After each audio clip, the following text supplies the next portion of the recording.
Previously on Unscripted. They never cut away to another game because they're not allowed to anymore because it's on TBS or TNT or True TV. Speaking of True TV, what the hell is it? What is True TV?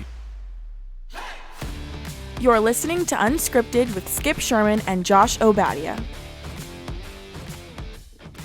Okay, Skip, so today we're going to talk about the Netflix series Adolescence, which is a relatively new series. I think it came out in March. But before we get to that, we are recording on Saturday, April 12th. I'm mentioning that because I don't know if you're aware that today is Record Store Day. What? You know what Record Store Day is, I'm assuming. No, I don't know, but I mean, there's a day for everything, so that doesn't surprise me. Tell me about Record Store Day. Oh, okay. So this has been going on for a few years. There used to be Comic Book Store Day, and I think there still is.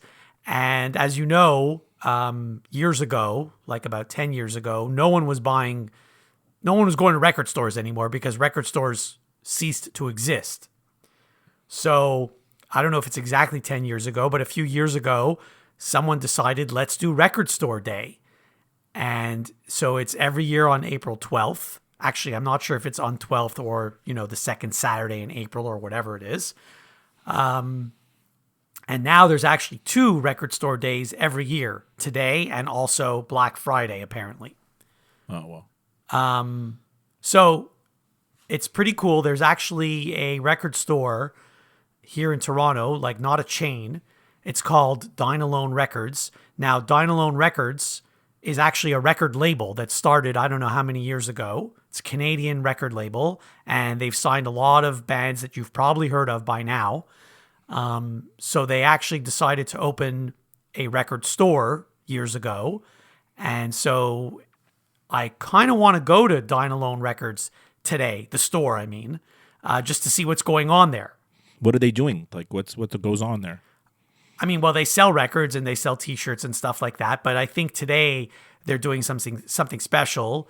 I think there's probably some musical artists at the store, signing autographs, taking photos, that kind of thing. I'm not sure who's there, but this is not just here in Canada. This is all over North America and maybe even all over the world for all I know. Are you going to be going back to vinyl now that you got your turntable fixed? No, so the turntable never got fixed. I don't know if I told you. The turntable is unfixable. You told me, yeah. Yeah.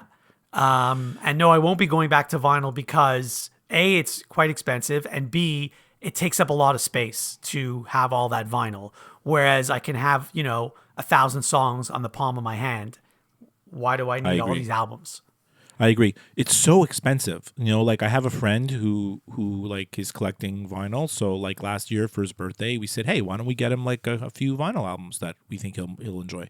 So we went to a record store and I was like, why are they so expensive? Like, what the hell's going on? I couldn't believe it, If you do want to buy vinyl, I think you can definitely find some at Target, although there are no more Target stores in Canada. And you might be able to find them at Walmart. Yeah, they do have at Walmart, and they're usually better priced than they are at a record store. My friend who has the collection, he's like bought most of his stuff like at garage sales and stuff. Yeah, that's the way to go. I think that is the way to go, right? Where people are just trying to unload stuff and then you end up with like like who knows what you find, right? It's interesting things. So the other thing I wanted to mention, nothing to do with today, but this episode is dropping on Tuesday, as it always does. And Tuesday is your birthday. So happy birthday. I know you're going to have to work on your birthday. You're going to have to edit this episode and post it and everything.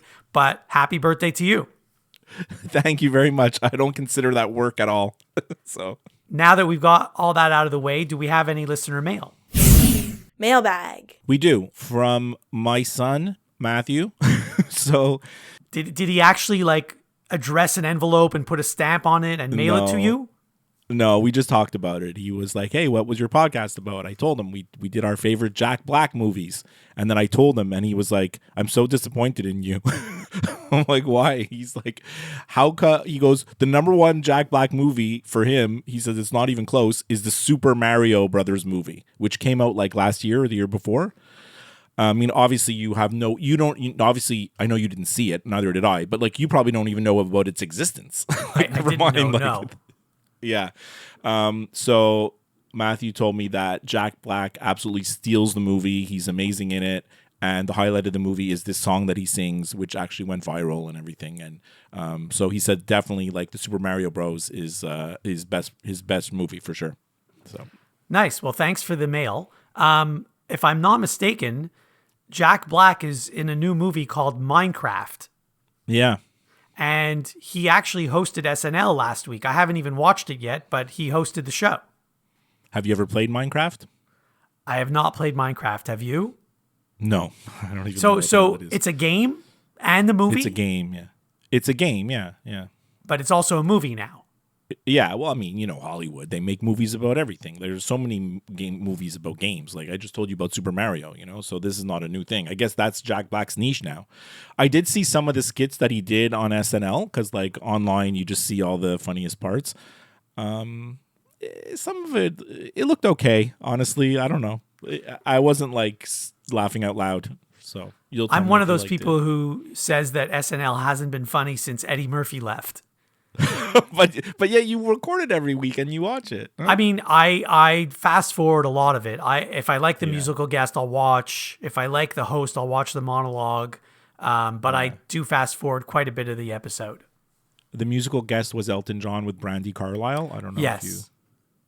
I mean, everybody said what a great performance it is, and probably was, but like I didn't think it was that good, to be honest. I wasn't into it. You know, it's whatever. So Okay, well, we'll be right back after this to talk about the Netflix series called Adolescence. You're listening to Unscripted. I'm Joseph DeMedictis, And I'm Ross Citrullo. and we're doing this podcast so we don't have to go home and get a real job. Exactly. That's right. And we're doing it to tell you about our pursuit of the dreams we've had since being a kid, being young, trying to get into the entertainment industry. Us, we're mid-career, sort of. We're kind of halfway broken in a way, but we both have these big dreams and big goals. Aspirations, really. For our careers. Yeah. Exactly. Yeah. This podcast is about the journey through the industry, trying to make it, but trying not to have to give up. So listen to our podcasts on all the places you might listen to a podcast. Apple Podcasts, Spotify. We have our own YouTube channel where you can watch the video version. All the links can be found at you'llnevermakeit.ca. Here's hoping we do. And now, back to Unscripted. Okay, Skip, we're back. So we're going to talk about the show Adolescence, which is on Netflix. This is a show that I hadn't heard about. I didn't know about it. And then my daughter's like, you got to watch this. You got to watch this. So she watched it with my wife. And then they both said, well, you got to watch it too. So then I did. And then I recommended it to you. Like, about this show, like, it's getting a lot of buzz. It's the critical acclaim is like off the charts. People are calling it like the best show of the year already. I mean, I kind of agree. It's pretty amazing. It's only 4 episodes, so but each episode is an hour, so it's not a long watch. You can watch this pretty easily. We're gonna spoil everything. We're gonna give you spoilers. So if you haven't watched Adolescence yet, you know, you can come back and listen to this another time. But the premise is a 13-year-old boy who is arrested after the murder of a girl at his school. The interesting thing about the show is the way that it's filmed, in that each episode is one continuous shot of one continuous take. So it's really like interesting to watch, like cinematically, like as a viewer. It's you don't often see something like this. Like I can't even imagine how they were able to film some of this, right? Like without, you know, imagine like some of the episodes where you're like, we're gonna get to episode 3 where he's the kids with the psychologist. Imagine like after a half an hour or like 10 minutes, he screws up a line. The kid, they have to start over from the beginning. Like, it's like, how does it work? I was thinking about this. I was reading about that, actually, if you want to know. Yeah. So each episode, they were planning to do 10 takes of each episode. That's what they were planning to do. Okay. But because of mistakes, some episodes they did more. In fact, I think 3 of the 4 episodes they did more than 10 takes. Okay. But funny enough, episode 1, they used take number 2. So on take number 2, that's the one they used. And they did, take 3, 4, 5, 6, 7, 8, whatever, Yeah. but didn't end up using them because they thought number 2 was the best one. And I mean, that's the one that we all saw. And to me, it Right. looked phenomenal. Of course. Yeah. So I don't know, whatever. The other interesting thing that I read about the show is they didn't shoot the episodes in order. The first episode that they shot is episode number 3, which is the one where it's just the two of them alone in a room for basically an hour. Yeah. That's the first episode they shot. And apparently the boy, who I don't even know the actor's name, I think his name is Jamie in the show, right? Yeah. The actor's name is Owen Cooper. That's the doesn't first mean time anything he ever acted. It's nuts, right? And that's the first episode he ever did, him alone in a room with another actor. I mean, look, whenever we talk about a show, we never know where to start, and we both have a lot of notes, and sometimes it's a bit jumbled and we're a little bit all over the place. But I think the way this show is formatted, especially for you, because sometimes you're like, oh, I can't remember the characters' names, and I don't know, there's not a lot of characters, right? Right. There's hardly any, and there's only 4 episodes, and each of the 4 episodes is filmed in a different location, and each one is kind of its standalone little 1-hour movie, right? So, episode 1 is the arrest, and then everything happens at the police station. Episode 2 is at the school. Episode 3 is at I don't want to call it the jail, but the juvenile detention center, or where he is, the kid. And then episode 4 is at the home of the family, and a little bit in their car and stuff like this. But so I when I was writing my notes, it was much easier to format my notes and have them in a more well-structured way than we usually do, right? So it was kind of interesting in that way. It was funny because you texted me and I said, have you started watching the show yet? This is a couple of weeks ago. And you're like, I've only watched episode 1 so far. And you wrote to me and you're like, it seems a lot like Defending Jacob. Yeah, well, because, yes, that's what I thought. Before watching the show, that's what I thought. And the thing is, if you just watch episode 1, I had the exact same feeling, right? I was like, oh, this is like Defending Jacob, right? Did the kid do it? Didn't he do it? We're going to see a whole trial, arrest. Is this what the show is going to be, right? And then you quickly realize, maybe in the last moments of episode 1, and then the rest of the show, that's not what the show is at all.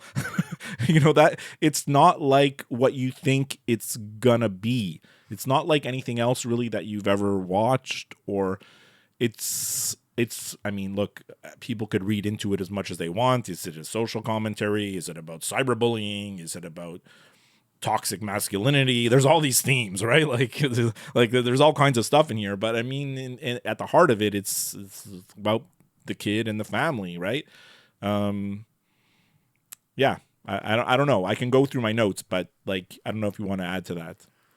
Well, I mean, again, my notes are all scattered all over the place, but a few things I did like how it was shot. I would like to see the making of. I'm assuming that a lot of this was shot with a drone, because there are some overhead views that you see, especially episode 2, where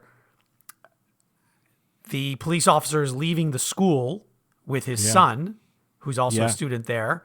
And then the camera goes up, and then it ends up at the spot where the murder happened.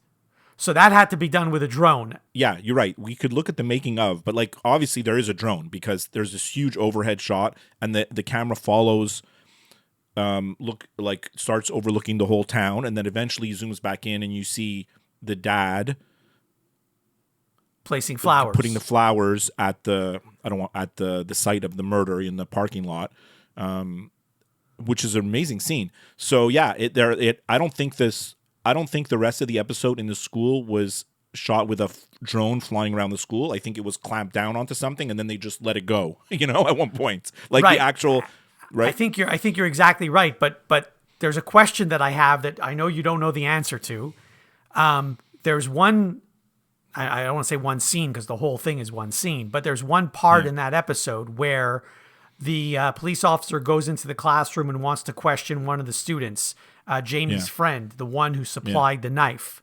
And the student realizes what's about to happen, and he literally gets up and goes through the window. Now, that classroom happened to be on the first floor, so it's not like he jumped out of the window to kill himself, but he goes out the window and the camera follows him, and I don't know how they did that.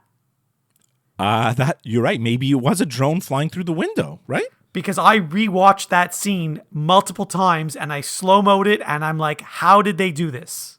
I mean, the cameraman didn't climb out the window, did he? There's no way. There's no way. Because how are you going to, even if you could climb out the window and you're holding a camera and you have to have it focused, like you're not shaking. I mean, anyway. Yeah.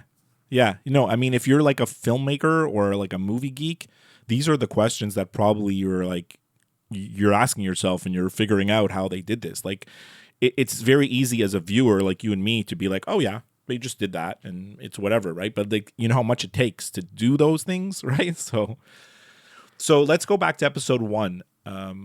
The arrest is very intense. Like, it starts off with this arrest, like these cops with automatic weapons and like riot gear, like just like going into this regular looking house and like arresting this.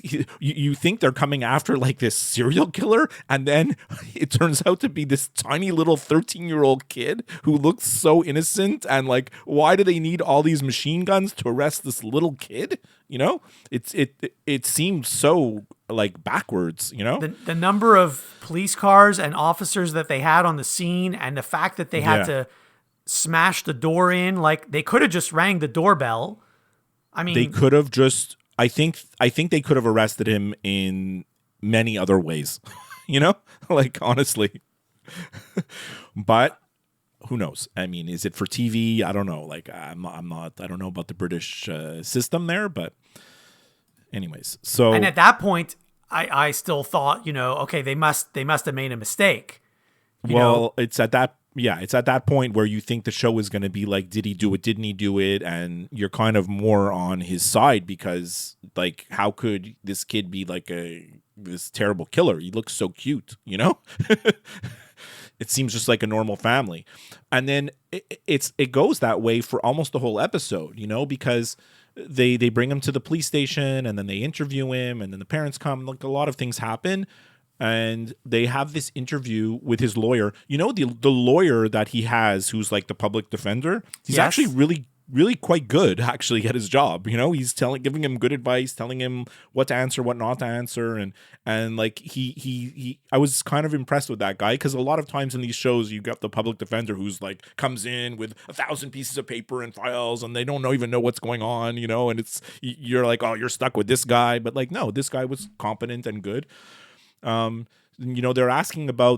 questioning him about these social media posts, these Instagram posts, right? And he has all the answers, like it seems like, okay, whatever. Yes. And this is stuff that could happen with any kids, right? Post back and forth. And the dad even asks him, did you do it? Just tell me if you did it. And then the kid says, no, of course I didn't do it. So you're like, okay.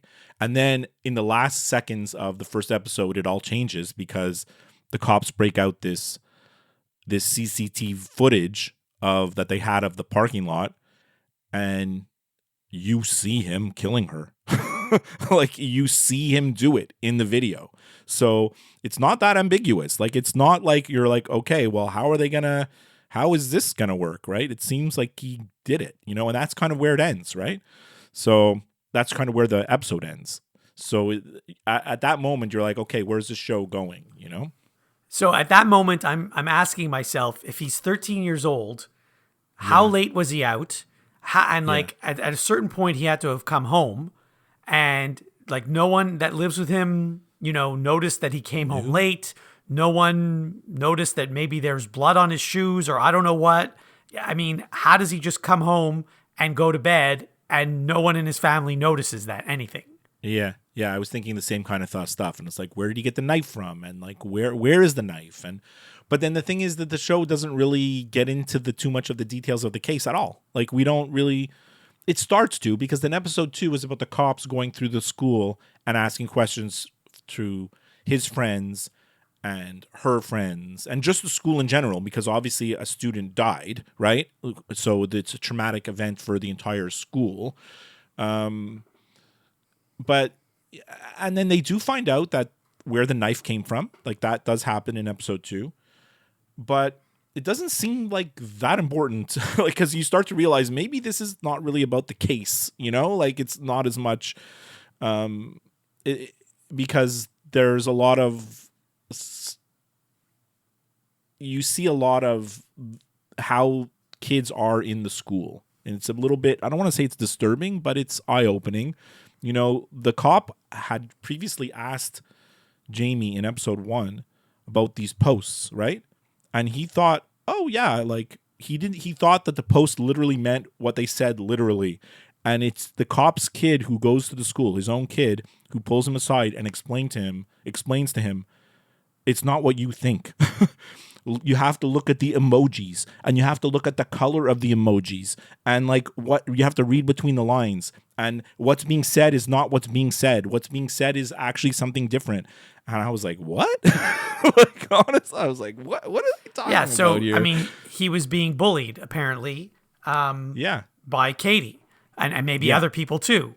And so not that that's any excuse to murder a person, but when you're being bullied as a kid, it's not an easy thing to handle. Yeah. But it goes the other way too. Like, he was being bullied by her, but also he was, I don't want to say harassing her, but he had an attitude towards her that's completely unhealthy as an adolescent, which you get to the answers to in episode 3, where the psychologist starts asking him questions about like Katie and did he like her, and like he tries to project that he's like this experienced kid, even though he's 13 years old. So, I mean, it's tough to watch that. And I asked my daughter. I mean, obviously my kids are older than the kids in this school, but I was like, is this for real? This, like, a purple heart means this, a green heart means this, a yellow heart, a pink heart means this, a red heart, like is this for real? And she's like, I never heard of that before. Like, honestly, like, she's like, I don't know, I mean, you and I certainly don't know because we're way too old. I mean, your daughter is much younger. You would think she would know, but if she's never heard of it, She's like, you never know. Like, maybe in this group of friends, in this school, whatever, maybe that's, everybody knows that's what it is. She goes, but I really never encountered anything like that. And it's crazy because I thought about that after, and I'm like, oh my God, I sent purple hearts to people before, or other colored hearts. I'm like, what, did they think I'm like harassing them, or like, does it mean like that I want them? Like, oh, like I was second guessing like past texts that I've sent to people. I have to tell you, the few times that I use like a thumbs up or a heart or any of those things, I don't know how to change the color. I really don't. So whatever the default color is on my phone, that's what I've always sent. I really thought that the last scene of episode 2, what you already described, where the drone flies out and you see this overhead shot, it was so well done. And the music, I don't know if you paid attention to the song.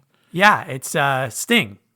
Yeah, well, it wasn't Sting singing. It was someone else. Right, but it's his song. Yeah, it's the kids, actually. The kids, I read, the kids from the school, that actual school, are the ones singing. Wow. It's really powerful. It's very, very well done. One note that I had about the school, they really make a point of showing you like the different teachers, because like there's one teacher, like Jamie's actual teacher. The guy's just an idiot. He comes late to class.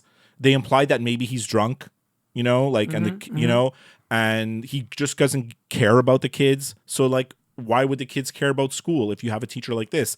And then the cops go into another class and you see a much better teacher, a teacher who's engaged, a teacher who cares. And then those students actually listen to him because they respect him. So I thought that was like obviously intentional to show that, I think.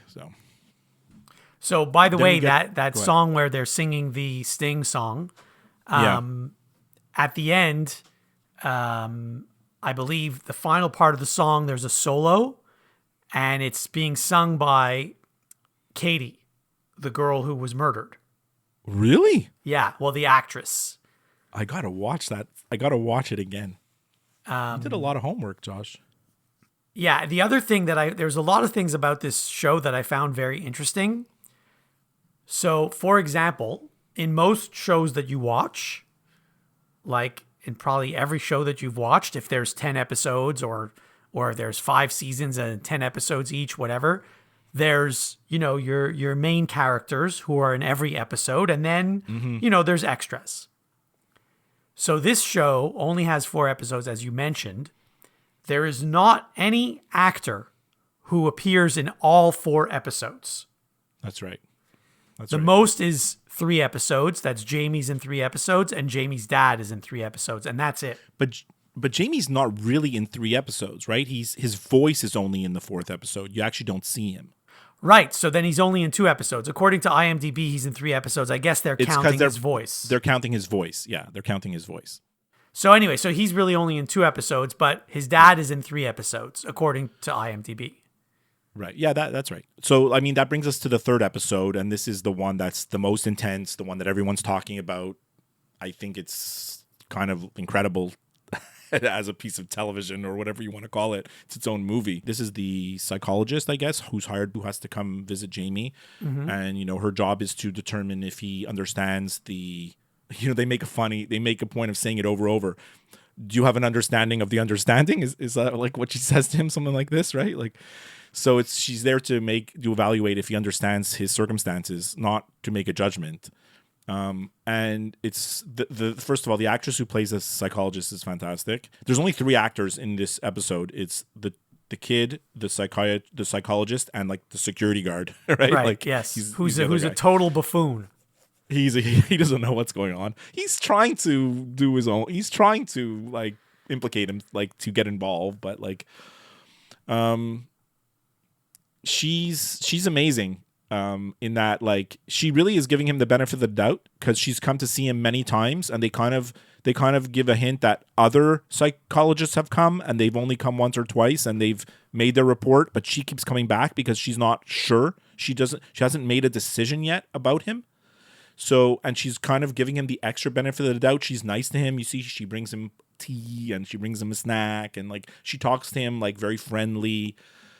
And she was hired by the family, whereas the other psychologists were hired by, the police or the investigators. Okay, I didn't realize that. Okay. Yeah. I'm pretty sure she mentions that. And she doesn't want to know what the other psychologist said.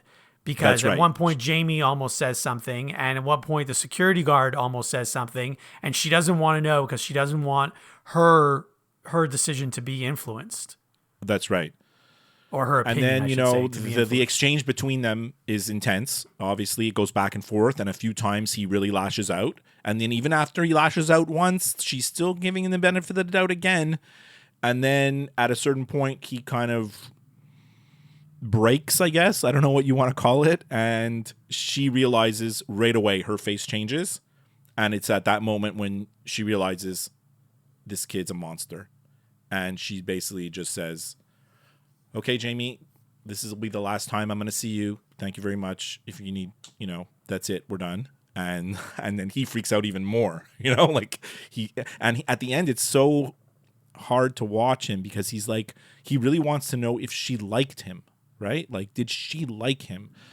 Like, it seems so important to him. I mean, even after he's basically admitted to killing this girl, he didn't admit it in so many words, but he said certain things that made her realize that he did do it, and he knows he did it, So, I mean, obviously this whole episode is a whole commentary on cyberbullying and young boys' toxic kind of attitude towards girls. The whole thing, like everything that these adolescents are facing in the world, and they don't know how to handle their feelings, So it's really intense, very, very intense episode to watch. Absolutely crazy. I don't have kids, obviously, and your kids are older now, but another friend of mine who does have kids has said to me on many occasions that it's much harder to be a kid these days than it was when we were kids. And I thought it was 100%. hard to be a kid when I was a kid, but it is It's- much harder now because of social media, I think. It's way harder. Like I don't think we realize. I don't think we realize how much harder it is. But I'm glad you mentioned this because my wife, when I told her we're doing an episode on this show, she was like, I'll be interested to know what Josh has to say about all this, because she thinks that someone who doesn't have kids like yourself versus someone who does have kids like me will look at this show, like can really look at the show differently. You know, you see it really differently. Obviously, like you're looking at the characters, and then as a parent, you can't help but think like, not if like, what if I was in this position? But especially in the 4th episode where the parents are questioning whether it's their fault. You know, did we do this? Like, what did we do to make him be this way? Like all these questions, right? And like, as a parent, you wonder like everything you've done, like, did you screw up? Did you do it right? Did you not? Like, my kids are adults now. I can't change them now. It's too late, right? They've developed, right? But like, did I? You wonder, like, what did I do wrong? What did I do right? What did I like? Imagine your kid is a killer. Like, what do you think? You know, like, what do you like? How do you accept that? You know, like, I know, like, I don't know how, there's that, like, they're always questioning themselves. And then on top of everything, as you saw in the last episode, their neighbors treat them differently. Their friends treat them differently. It's never going to be the same for them. And then the family's debating whether they should move to another town, and one of them does want to move and the other one doesn't. And the daughter's the one that says, no, we can't move. And she explains why, I kind of agree with her, but I don't know. Who knows, right? But just back to episode 3, because you've segued to episode 4 beautifully. But just episode 3, the kid who plays Jamie. Jesus, like what? I can't believe that's his first thing he ever filmed. It's so crazy. Like it's an amazing performance, no? it is, but you remember she leaves the room. The psychologist leaves the room at one point. Yeah, because she goes to get a tea. She needs to calm down. And, so for those few minutes, the actor, Owen Cooper, has time to regroup and do whatever. She doesn't, yeah. She doesn't because she's always on camera. So no, she's on from the very first second because correct. The first thing you see is her coming out of the elevator onto the floor, right? Right. But there are also a few instances, I mean, you'd have to go back and watch it, where even when she's in the room with him, the camera is focused on him only. So at that point, I'm assuming, maybe she's drinking a glass of water or something behind the camera that you can't see. Like, who knows what's going on behind the scenes? This is why I'd like to see, like, the making of this show. I mean, it's basically 1 hour of them two talking, right? Like, it's and not just talking; it's like intense, Like, and I'm also wondering, because obviously they did multiple takes and then they picked the best one, but is someone standing behind the camera with like huge cue cards telling them what their next line is? Because how do you remember everything that you're supposed to say? I think they must have, behind the scenes would be great to see. So these are the things that I was thinking about as I was watching this, I mean, maybe she's got it written on the papers, like in front of her, like, like because she had folders and stuff, but he doesn't have that. And even if they do have cue cards behind, the camera moves, like you see his perspective and you see her perspective. So like, that it's really must have been difficult so the person film, holding honestly. the cue cards has to move too, so that they're not in the shot. Yeah, I don't know. Honestly, I don't know. It's a really wonderfully done episode, and let's just say that. And then episode 4, just when you think, go ahead. Did you want to say something? No, I was going to say something about episode 2. So that's shot at the school. So it's an actual school. Whereas episode 1 at the police station is not an actual police station. Oh, it's like a set. Okay. Yeah. Okay. So just when you think that maybe it's going to still be about the kid and kind of like first of all, I didn't mention that the episode 3 happened 7 months after the arrest, right? He's already 7 months have passed. Right. And then when we get to episode 4, now 13 months have passed since the arrest and the murder.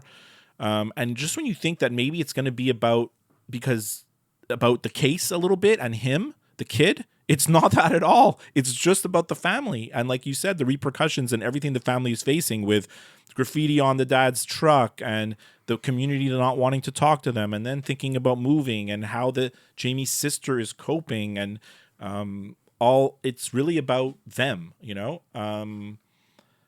there's a really funny part, like they're the only funny part of the show, I would say, is where they're in their truck because they're going to like They're going to Home Depot. Yeah, well, it's whatever it's called in England, and they got to get paint, and he wants to like clean up his truck from the graffiti. And there's a very funny scene where they are talking about the song "Take on Me" and the band Aha. Mm-hmm. And how the mom said that it was her favorite song and she loved Aha and she was in the fan club and she had all this stuff. And then they talk about how when they were 13, 14 years old and they met at a school dance, it's very heartwarming, but also really funny and cute.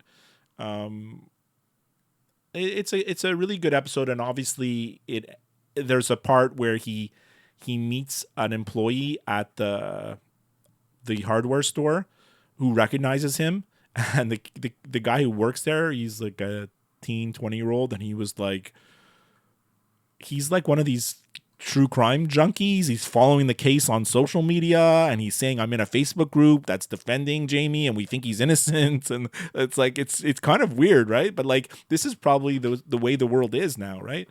And then obviously the episode really ends with a very intense and heartfelt discussion between the two parents with what I just described, where they're asking questions to themselves about what they did right, what they did wrong, where did they go wrong, how did Jamie end up this way, is it their fault, all these things. And that happens right after Jamie has called them on the phone to say that he's changing his plea and he's going to plead guilty, so there's not going to be a trial.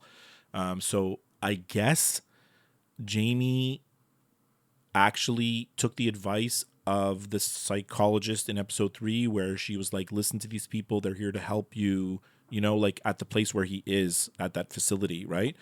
So maybe they did help him, and I guess if he's pleading guilty, he's admitting to himself that yes, he did it, because up till then, he was always saying, I didn't do it, even though we all know he did. It's a great end to the show. Like the show is just asking a lot of questions, making you think about a lot of things, It certainly does. I actually was hoping there was going to be a 5th episode. Me too. Because I think they could have easily had a 5th episode. I think they could have done like 2 years later, and where's Jamie and what happened to him, and right, or even 10 years later, whatever, or even the next day. I don't know, who knows? But yeah. I just thought that it's sort of, whereas most shows they have too many episodes, this show had too few episodes. That's just my opinion. And speaking of Jamie, so the actor Owen, he plays a 13-year-old, but he's actually 15 in real life. Okay, he's little. Yeah. And apparently 500 boys auditioned to play this role. Wow.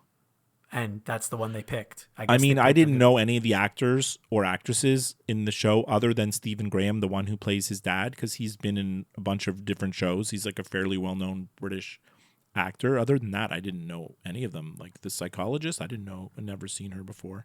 I mean, but we don't watch British television, so maybe that's why we, they're not as familiar to us. But I don't know if you read that there's a member of Parliament in England that called for the series to be screened to Parliament, first of all, and to be screened in schools, saying it would help counter misogyny and violence against women and girls. And the Prime Minister of England, Keir Starmer, backed that call and said that as a father watching Adolescence with my teenage son and daughter, it hit home hard, and they have made the show free for viewing in UK secondary schools after that.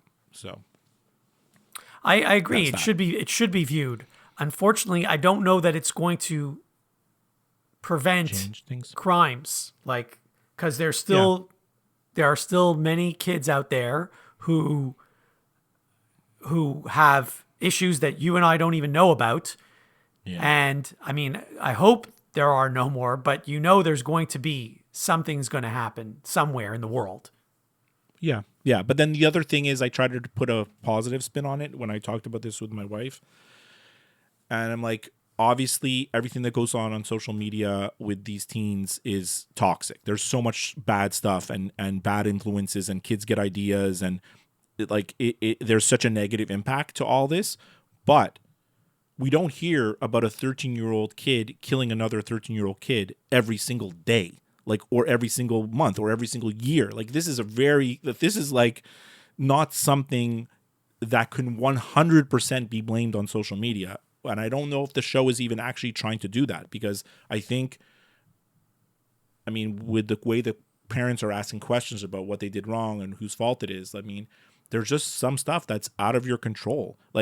There's something in that kid that was violent, that was there under the surface, and it came out, right? It's just there. It's in him. And you see it when he freaks out at the psychologist, and he freaks out at her and screams at her, and she realizes she's looking at the devil. She's looking at this possessed kid, so, like I said, the show just asked a lot of questions. I don't think there's any one answer. No, it's a combination of factors, obviously. Social media is part of it. The friends that he hangs out with is another part of it.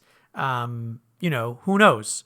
And I don't know if you remember, they mentioned, the dad used to take his son to soccer, but the kid hated it. He was not good at it. He didn't want to be there. And so, that obviously that hurts your self-esteem when you try to do something and you're not good at it. And especially there where everyone loves soccer, it's a big thing. So it was disappointing to the dad, and it was disappointing to the boy that he wasn't good at soccer. So yeah, they make a point of talking about that a couple of times, that the kid screwed up a play and they lost the game, and all the parents looked at the dad and as if it's the dad's fault, and the dad didn't even want to look at his kid. He felt really bad. He obviously something that the dad remembered all these years, and he thinks that maybe this is, he's asking, is this cause him to kill the girl? Imagine, Jesus. Anyways, so in April, it was reported that there's talks about a second season. I don't know what that means. it would have to be a completely different story with completely different people, no? I think so, yeah. In my research, I found out that the series was inspired by a real-life mass stabbing in the UK in 2024, which resulted in the deaths of 3 girls. Anyway, the creator of the show denied that the series was based on any real case, but... I read that too. Yeah, I read that too. So, Adolescence overall, would you recommend it? Absolutely. I was glued to my television. Yeah. It's certainly something that I think everyone should watch, and it's not a huge time commitment. The fact that they were able to pull it off in one take. I realize that there was more than one take, but what you end up seeing is one take. So that was a brilliant idea on the part of whoever's idea it was. And it's a very interesting story. And I myself wasn't even sure, even though you see at the end of episode 1, you see the video, I still wasn't sure that he was guilty until episode 4, until he says that he's going to change his plea. Even after episode 3, when he kind of freaks out and everything? Even then, yes. Because, you've seen me freak out in the past. Yeah, no. Doesn't mean I've ever murdered anybody. Yeah. But in episode 3, he kind of admits it, in not so many words, where he's like, I could have touched her body after she was dead, but I didn't. He kind of says that, and that's when she realizes, oh my God, he did it. So, but like I said, that anything could be said in an interview. You're right. We don't know 100%, right? We don't know 100%. And even the video that they showed at the end of episode 1, it just sort of shows him pushing her and punching her, but I didn't see a knife, and I Well, no, you can't see the knife for sure because it's this grainy parking Right. lot video. So I thought, maybe he knocked her down, but at that point I'm still thinking maybe he knocked her down and she fell and Yeah. she couldn't get up and he left. But was she dead at that point? I don't know, Yeah. Well, you're just like the psychologist. You didn't want to believe it until you knew everything. Right. What's your analysis or opinion? Well, I mean, I definitely recommend it. I recommend it to you. Is it going to be my favorite show of the year? Maybe. Like it'll be in contention. I'll tell you right now. Like I don't want to give it a rating out of 5 like I've done for other shows. I think it's too difficult in this case. But definitely, I would definitely say like 2025. This is a must watch. This is a show that you have to watch this year if you want to watch the best shows of the year, because it's certainly going to be one of them. So. Agreed. Absolutely. Yeah. Okay, we'll be right back after this with some final thoughts. You're listening to Unscripted. Hey everyone, Skip here. I'm really excited to invite all of you to follow my new account at Skip Cooks on Instagram and TikTok. I'll be sharing my love of cooking with recipes in the form of 1-minute music videos, all set to some of my favorite songs. Don't miss out, follow me, and let's have some fun in the kitchen. Unscripted with Skip and Josh is available wherever you listen to podcasts. If you listen to the show through Apple Podcasts, please leave a review. To interact with the show, send an email to skipandjoshshow@gmail.com. Follow the show on Twitter and go to Facebook to like the show page. And now, some final thoughts from the guys. All right, let's lighten it up. We've talked about a lot of heavy topics here, Josh. I Agreed. got to tell you something that happened to me 2 days ago. Not that happened to me, but that I discovered. I wanted to watch the Phillies-Braves game.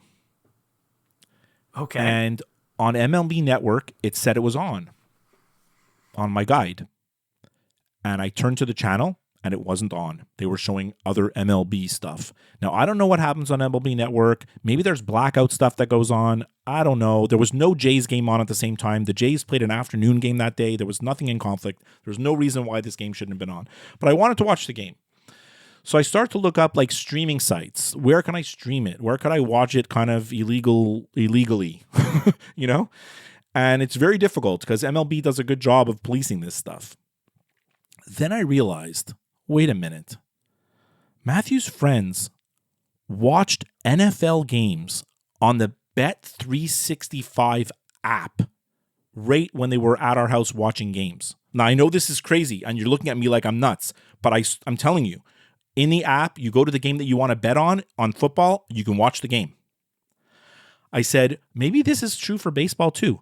I go to open my Bet365 app. I go like I'm going to bet on the Phillies-Braves game. First thing, bam, it's right there. I'm watching the game. I beamed it to my TV. I was watching the game. Super low quality. I got to tell you, not good quality. But I streamed that game right off the Bet365 app. And then I started to look at like, what else could I stream? Basketball is not streaming. It just shows you like a game cast, like play-by-play. Same thing with hockey. It's not there. Obviously, I couldn't test football because we're not in football season, but I'm almost sure that every football game was available. And then I tried different baseball games, and not every single baseball game was available, but most were. And I was like, how do they get away with this? And then I was like, what do you mean, how do they get away with it? They've got a deal with the gambling apps. They want you to bet on the game. You're more likely to bet on the game if you're watching the game, right?